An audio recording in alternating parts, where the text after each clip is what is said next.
It's hard to believe that it's already been 3 years since Mazda introduced an all-new version of the cheeky MX-5 Miata Roadster back in 2015. In fact, I love this car so much, I went out and bought one back in August of that year.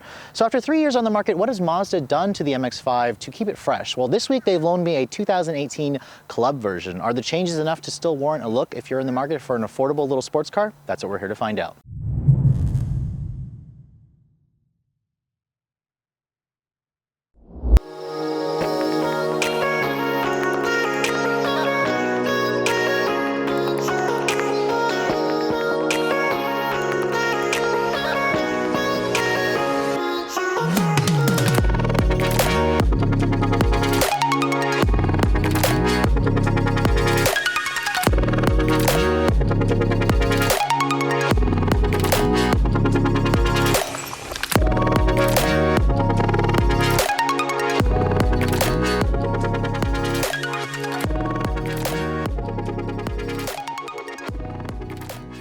So when you purchase a vehicle in this class, styling is very important, and Mazda took this part of the redesign for the Miata very seriously.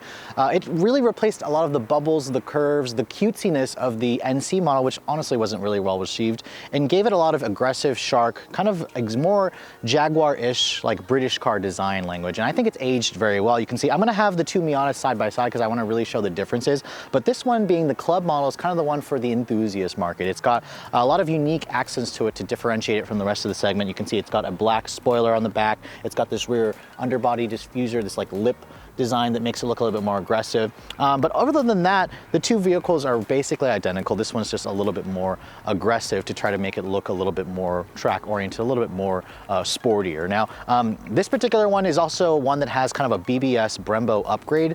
The wheels that this one gives you are basically the same ones that we saw when the Miata first came out. They're a 17-inch BBS wheel design. The Grand Touring also has a 17-inch, but you also get Brembo brakes with red calipers, although the Brembo caliper is only on the front of the vehicle. But I want to also talk about a new feature for 2018. It's this red top. Now, Miatas still have a cloth manual soft top, so you just have to pull this little lever here, bring the top up, and then just latch it on with one latch. It's funny because I've had this car for so long now, I pretty much can do it without even looking. But you can see here's the new red cherry, dark cherry red top. I think it looks fantastic with this machine gray exterior color. Had this option been available back in 2016, I probably would have gotten it on my ceramic car. But Mazda offers this top combination color and several other color combinations as well. Now, around the sides here, you can see there's a side sill extension to give this a little bit more of a lower aggressive look.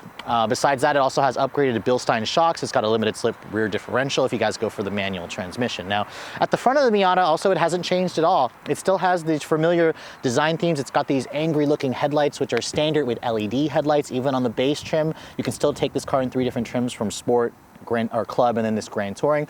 Compared to the Grand Touring, the headlights don't swivel, and they're also not automatic. So there is a couple of things that the GT still gives you. You still have LED running lights that go along the bottom portion here, and then you have this lip that's also painted a black color as opposed to just the gray finish that's on my particular one. But overall, I think the Miata has really aged well. It's a car that's instantly distinguishable and recognizable, and every time you drive this around, I get people in basically other sports cars or other Miatas that always wave to you. And I'm really curious to see what Mazda's going to do with this car for 2019 because it is due for a refresh. There's a rumor that Mazda's adding horsepower for 2019, but until then, let's look under the hood of this one and see what the differences are between the 2016 model. So under the hood of the Miata, things have not changed, as I said earlier, which honestly, they don't really need to change. This car has plenty of power considering the weight.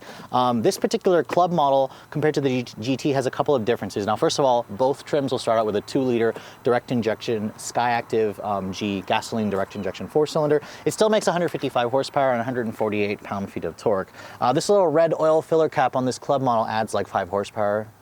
Just kidding, it doesn't actually do that. But the strut tower brace here actually does stiffen up the structure, so you will feel that instantly when you get off the line in this vehicle and then start attacking some curves. Now, you can still take your pick between a 6-speed manual like this one or like mine, or a 6-speed automatic. Don't get the automatic, get the stick. This is what this car really needs. And fuel economy is actually really good. With this combination, it's rated at 26 in the city, 33 on the highway, It's recommended to use premium, and with a really small 10-gallon gas tank, I recommend just putting premium. I've always done so in mine. I consistently get around 30 miles to the gallon when I'm beating on it, so this is a really efficient car. It's only rear-wheel drive. That's the way it needs to be for a sports car. So while the exterior of the Miata still looks great, how does the interior look after your 3 years on the market? Now, one thing I really love about this car is that dark cherry top. I honestly would have picked it if they offered it. It just looks really good every time you get in this car. Now, first getting into the Miata, it's a low car. It's always been a low car, and honestly, I still haven't gotten used to it being so low even after 3 years of ownership. Now, the top, let me put it down real quick because it's really easy to put down. There's a latch here. Throw it over your shoulder, push down until it clicks. It literally takes like what, less than 2 seconds.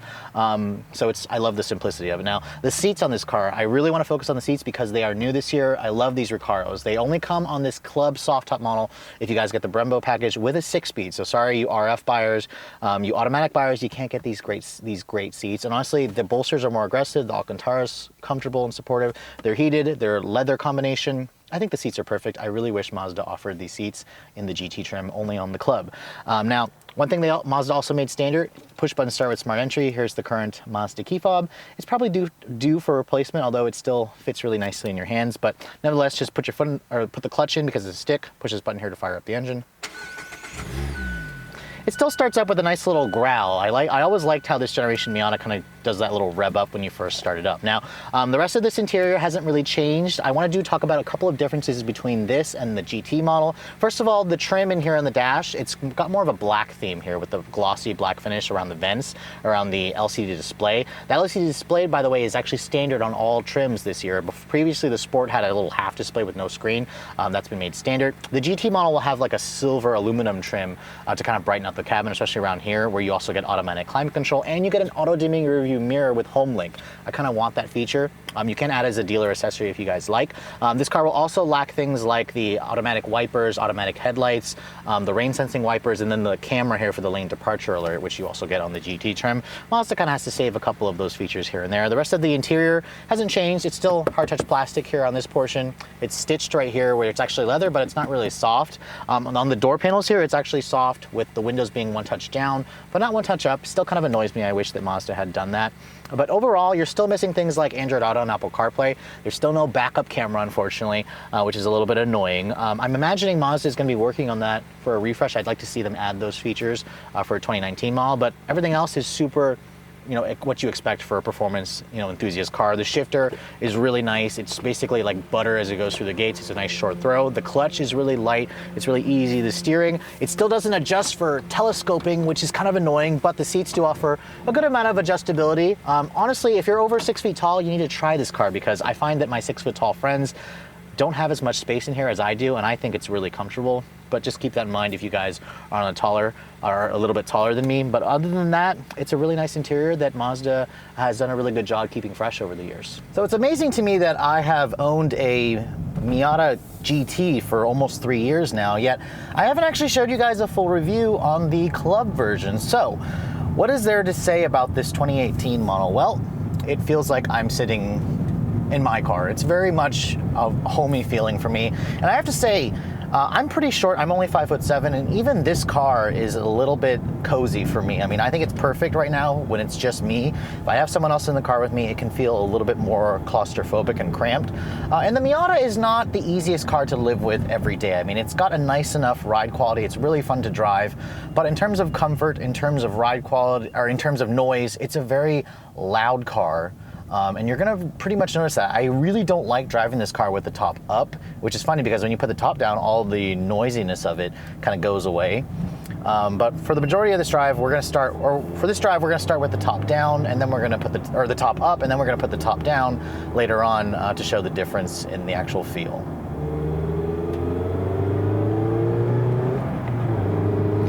So first setting foot in the Club version, I have to say, you really will notice the suspension changes on this model. The Bilston shocks, the limited slip diff, the strut tower brace under the hood, it's all done its work to stiffen this car. Now, that's not to say that Miata is now a really harsh car. It feels a little bit firmer. It still has that trademark body lean that Miatas are known for. However, Mazda did kind of retune the suspension a little bit, and it really shows the moment you set foot in this car. But I have to say, you know, I drive so many different cars all the time. And this is the one car that will still put a huge smile on your face, especially when you guys have it with this 6-speed manual transmission. I mean, this is the only way to get a Miata. It's such a rewarding car to drive. I mean, and you can have fun driving this car at all speeds. I've said it countless times. A lot of other journalists have said it. It is an incredible car to have as a toy. And that's really what it is. It's a toy from the moment you set foot in this thing. The way the steering is so alive, it's so quick. The way the shifter is so visceral, it has a lot of shakes from the engine. The way it just has a very mechanical feel to it. You feel like you're driving something that's alive, and it makes you fall in love with driving all over again. There's a quick little second gear chirp. Now, Miatas aren't really the best at launching. I mean, this is a rear-wheel drive car. I'm going to turn off the traction control here, which actually shuts off the stability control too. And we're going to do like a 2000 clutch dump here.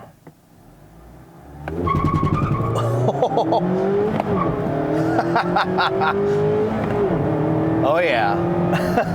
And this car will still get to 60 in under 6 seconds. I mean, 5.8 is the quickest I've seen it. And you know what? People like to rag on this car for not having enough power, but they really haven't driven this car. It doesn't really need that much power because it's so lightweight. It's still only 2,300 pounds. It still feels like you can easily flog this thing around corners. I mean, it's one of the easiest cars to drift. It's a very tail-happy car, especially with this model with the limited slip differential. It just makes the back end want to step out so much quicker, so much easier. You can easily steer this with the throttle. It's just a car that rewards you to drive it hard. You want to drive this hard and quickly because the engine is so rev happy. It's so smooth. It revs up so quick, and it's funny because Mazda is actually working on an update for this engine for 2019, and there's rumors saying that it'll have a higher Redline. God, this thing, I never get tired of driving this thing, and it's so good. It just talks to you, it's so alive. And even when you're driving it like a jerk, like I do all the time, you still get really great gas mileage. You know, even this one, I've been averaging right off the bat just 25 miles per gallon in mostly city driving. Now that is lower than mine, although I will say that I've been driving this a little harder than I drive mine. And this one only has like 1,800 miles on it, so it's still not, I mean, it's broken in, but it's a press car, it lives a hard life. I mean, on the highway, you can easily get this thing, you know, at close to or at 40 miles per gallon easily. And it's a really fuel-efficient car that's fun to drive. It's just the only thing you have to live with is the fact that it's cramped in here for anyone over, 5'10". Its ride quality, while it is okay for me, will probably still be a little bit on the firmer side. It's a noisy car, a very noisy car. But the best thing about it is you can defeat that noise by just putting the top down. Because it's a manual soft top, it's really easy to put the top down. Just one latch. I'm driving here at 30 miles an hour. And you put the top down just like that. It's so easy. It's crazy. And now with the top down, sure, you hear more of that engine noise. You hear a little bit more of the wind rushing through, but the road noise kind of goes away. And really what makes it such a joy is just listening to that engine and feeling the wind just going right through your hair.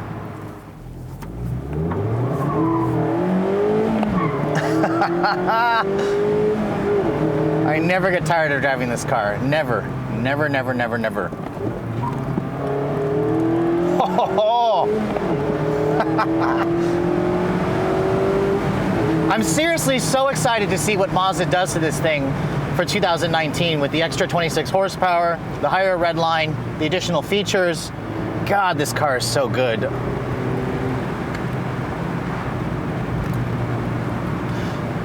So how does this compare to the GT model? Which one should you get? Well, I have to say, obviously I prefer driving the Club. It's just a little bit more focused, a little bit more sharp. The ride quality, while it's a little firmer, doesn't really annoy me. What really annoys me about the Club model is the fact that this car is more expensive than a GT, and it's missing auto-dimming rearview mirror and side mirrors, which in a car this low, you really need it when you drive it at night because everyone's damn headlights are so bright. The adaptive headlights, I could probably live without them, although I really like the fact that they swivel and there's an automatic high beam function. It now has heated seats and house blind spot monitoring. I don't care for the lane departure alert because it's just annoying. Most of the times I find myself turning it off in my car, which is Mazda is said to be adding more driver assistance for the 2019 model, but really it's just the automatic dimming rearview mirror and side mirrors, which Mazda should add to the Club, which would probably make me choose this over the GT trim. But I guess they do that because they want people to realize that the GT is still the top of the line model. This is more of the top performance, or the most performance oriented model. But man, this is a car that you basically wake up and you look forward to driving. You look for reasons to drive this thing, whether it's just to the grocery store, whether you're taking it on a long trip, whether you're going to the track. It really is that fun of a little roadster at a great price. So although I've had the privilege of owning a GT Miata for the last 3 years, this is actually my first time driving the Club model for an extended period of time. And I have to say, when I first bought this car 3 years ago, I was faced with a dilemma, a dilemma that basically a lot of enthusiasts are faced. Should you get the GT or the more performance-oriented Club? And I have to say, after spending a week with the Club version, this one definitely feels a lot more sharper edged, a lot more focused than the GT. The limited slip differential is a huge help. The Brembo brakes really add to the stopping power, and the car itself just has a much more stable, less body roll like in the corners, which is really something that Mazda has addressed, especially for 2018. I think they've actually retuned the suspension and retuned the steering. So that brings me to this 2018 Club version. I really like the styling changes for this one over the GT, the lower lip, this color, the red top with the Recaro seats. It's a car that seriously still attracts a lot of attention despite the fact that it's been on the market for about 3 years now. So what's it gonna cost to put a Miata in your driveway still? Well, Mazda has increased the price of this car over the last 3 years. A base Sport starts at around $26,000, about $1,000 more than the previous model, although they did give you a couple of features here as standard equipment. This Club model starts around just under 30 grand. With all of the trimmings that this one had, the Recaro seats, the Brembo options, it's around 35.6, which actually makes it more expensive than a comparable GT, which is strange. Keep in mind, if you guys go for an RF, the RF is like another 3 grand on top of the actual soft top model. But other than that, it's still one of the best performance bargains you can get, especially if you guys are looking for an all-out 2-seat convertible sports car. Really, if you want something that's kind of similar, you're gonna have to go to something like a Porsche, which is easily twice the price of a ND Miata. But I hope you guys have enjoyed my full overview on this 2018 Mazda MX-5 Miata Club. If you're also looking to see the latest cars I'm testing, make sure you follow me on Instagram at Redline_reviews, like us on Facebook, and if you haven't done so, please subscribe to the Redline Reviews YouTube channel for all the latest reviews. Thanks so much for watching, guys. I'll catch you all in the next video.